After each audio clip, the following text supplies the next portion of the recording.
But let me tell you that there's a part of me that sometimes used to wish I could be all sorts of things. I wished I could be a chameleon. You know, it would have been nice if I could have been African American for my African American patients, and if I could speak Spanish well for my Latino patients. It would be great if I could have green hair for my green hair patients and be gay for my gay patients. And that would be great, because then they would always have this someone they could relate to, someone who's a role model. But you know what? It's not possible. I can't be.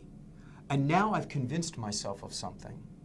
What I've convinced myself is that there's actually a major advantage to being someone who's very different, but who still is respectful and loving. That when you reach across boundaries and you say, I'm not judging you, it actually is conveying something that's very important and that will help kids rise by knowing that people who are different can also be counted on sometimes. You know, I did research in the mid-90s. My research was, I went into the Philadelphia Public Schools and I worked with thousands of kids to see what it is that they wanted from doctors, from nurses, from other kind of health providers.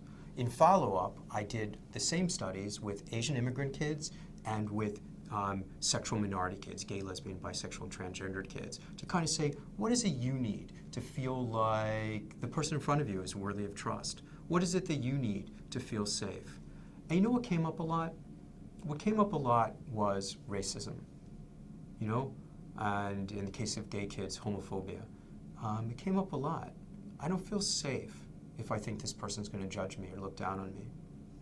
So then, as the final part of the research, we went back in focus groups with hundreds of kids around the city, and we asked them for solutions for all of these problems that they brought up. And one of the solutions we were looking for was the solution for racism.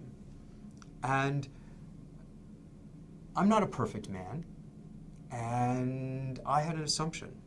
You know what I thought they were going to say? I thought that the white kids were going to say, we prefer to see a white provider. I thought the black kids were going to say the same, the Asian kids the same. I thought the gay kids were going to say, I'd really like to have a gay provider. It's not what they said. Across the board, in every group, here's what they said.